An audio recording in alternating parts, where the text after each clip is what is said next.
Hello dear parents, कैसे हैं आप सब। आज आपको हम एक छोटी सी बात बताना चाह रहे हैं।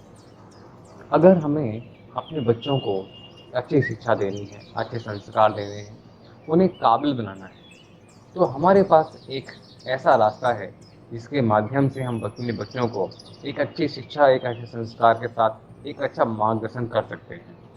और आपको जान के आश्चर्य होगा कि वो इतनी छोटी सी चीज़ है जो हम लोग अक्सर इस्तेमाल किया करते थे।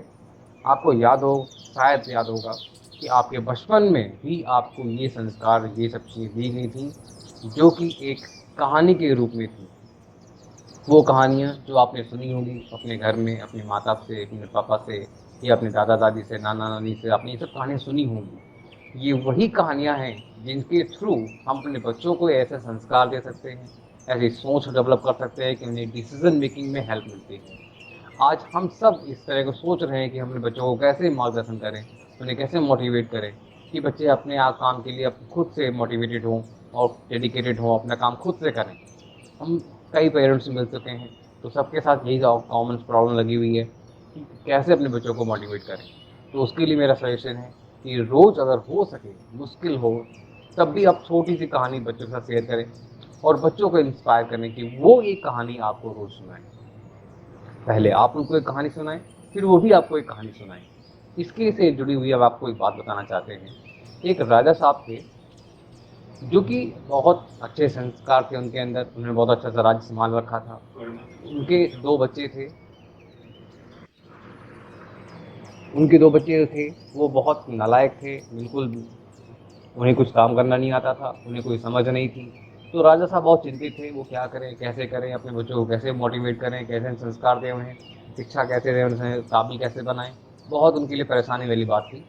सब कुछ ठीक से चल रहा था उनके राज्य में, बस यही थी एक समस्या थी बहुत बड़ी। उन्होंने अपने मंत्री को इस काम पे लगाया और बोला कि आप ऐसा करो, ढूंढ के लाओ किसी शिक्षक को जो इनको शिक्षा दे, अच्छी बात समझाए, सिखाए, इनको काबिल बनाए। बहुत मुश्किल ढूंढने के बाद बहुत दूर जा करके एक शिक्षक मिले, एक मुनि मिले उनको। तो ऐसे पता चला कि वो बहुत अच्छे शिक्षक भी हैं, बच्चों को गाइड करते हैं। तो राजा साहब अपने बच्चों के साथ वहाँ पहुँचे, उनके पास बोले कि मुनि जी, अगर आप हमारे बच्चों को काबिल बना देंगे तो आप जो चाहेंगे आप हम दे देंगे, जितना राज्य आप चाहेंगे हम आपके नाम कर देंगे, बस आप हमारे बच्चों को काबिल बना दीजिए। तो इस तरह से उन्होंने अपनी बात को रखी मुनि के सामने। मुनि ने कहा कि भाई देखिए, ऐसा है, हमारा अपना काम है, मैं अपना काम करूँगा और मुझे इसके बदले में कुछ नहीं चाहिए, बस आप अपने बच्चों का आप खाने पीने का ख्याल रखें, है ना, उनको यहाँ पे वो व्यवस्था कर दीजिए, बाकी तो मुझे इसके अलावा और कुछ नहीं चाहिए। तो उसके बाद उन्होंने कहा ठीक है, मैं ऐसा ही करेंगे। उन्होंने बच्चों को वहाँ पे छोड़ दिया और मुनि के पास से फिर हम चले गए वापस।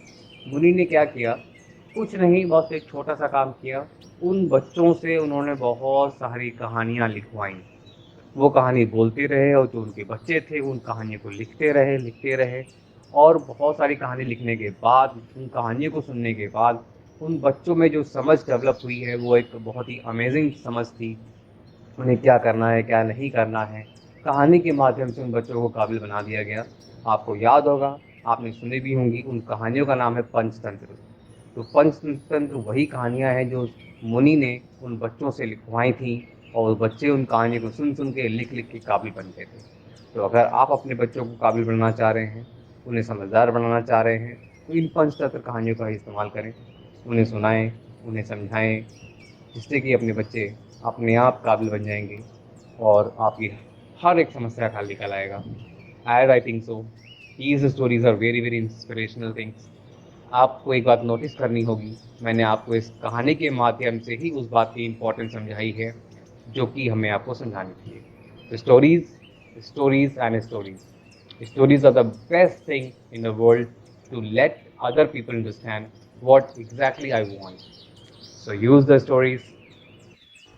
Have a happy life. Enjoy the day.